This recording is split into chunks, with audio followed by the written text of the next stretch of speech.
चुनावों को लेकर यूपी में एनडीए के सहयोगियों ने बगावत के संकेत दे दिए हैं। राज्य में बीजेपी, अपना दल एस, आरएलडी, निषाद पार्टी और सुबह सपा के साथ मिलकर चुनाव मैदान में है, लेकिन सहयोगियों को बीजेपी सीट देने को तैयार नहीं है। निषाद पार्टी को सिर्फ एक सीट दी जा रही है और उस पर बीजेपी के सिंबल पर चुनाव लड़ने का दबाव बनाया जा रहा है, जिससे निषाद पार्टी नाराज दिखाई दे रही है। तो दूसरी ओर ओपी राजभर 5 सीट मांग रहे थे, उन्हें भी 1 सीट का ऑफर किया गया है। राजभर के लिए बीजेपी ने सिर्फ इतनी राहत दी है कि वो अपने सिंबल पर चुनाव लड़ सकते हैं। आरएलडी और अपना दल एस को 2-2 सीटें देने की तैयारी है, जबकि अपना दल 4 और आरएलडी 5 सीटों पर दावेदारी कर रही है और इसी के चलते गठबंधन में पेच फंस गया है। बीजेपी के सहयोगियों ने बगावत के संकेत दे दिए हैं। दूसरी ओर अखिलेश यादव की ओर से भी संकेत दिए जा रहे हैं कि अगर एनडीए में शामिल दल इंडिया में आते हैं तो वो विचार के लिए तैयार हैं। एनडीए में बगावत के संकेत ने यूपी में उसकी संभावनाओं को बिगाड़ दिया है। पहले ही कांग्रेस और सपा का गठबंधन भारी पड़ता दिखाई दे रहा है और अब एनडीए में बढ़ते टकराव ने बीजेपी को पूरी तरह से बैकफुट पर पहुंचा दिया है। दावा किया जा रहा है कि सहयोगियों को मनाने के लिए ही योगी कैबिनेट का विस्तार किया जा रहा है, जिसमें सभी सहयोगियों की हिस्सेदारी भी बढ़ाने की बात चल रही है। लेकिन कैबिनेट हिस्सेदारी से राजभर को छोड़कर दूसरे सहयोगी मानते नहीं दिख रहे हैं। खासतौर पर अपना दल और आरएलडी की ओर से एनडीए छोड़ने तक के संकेत। लोकसभा चुनावों के लिए 195 उम्मीदवारों के नामों का ऐलान कर दिया है। पीएम मोदी एक बार फिर से वाराणसी से चुनाव लड़ेंगे, तो अमित शाह गांधीनगर से चुनाव मैदान में होंगे। इसके अलावा लोकसभा अध्यक्ष ओम बिरला कोटा से, एमपी के पूर्व सीएम शिवराज सिंह चौहान विदिशा से, गुना से ज्योतिरादित्य सिंधिया को टिकट मिला है।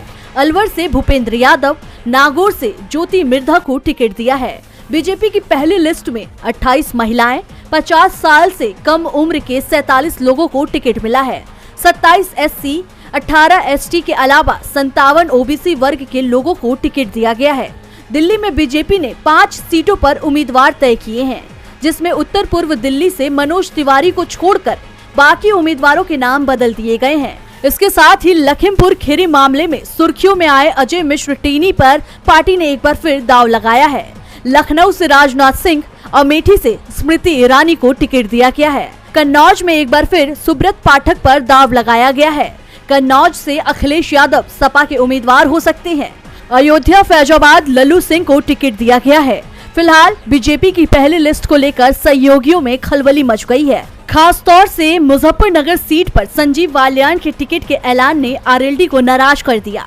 दावा किया जा रहा है कि यहां से जयंत चौधरी आरएलडी का उम्मीदवार उतारना चाहते थे और इसी मुद्दे पर उन्होंने सपा से गठबंधन तोड़ा था और अब बीजेपी ने भी जयंत को किनारे कर दिया है।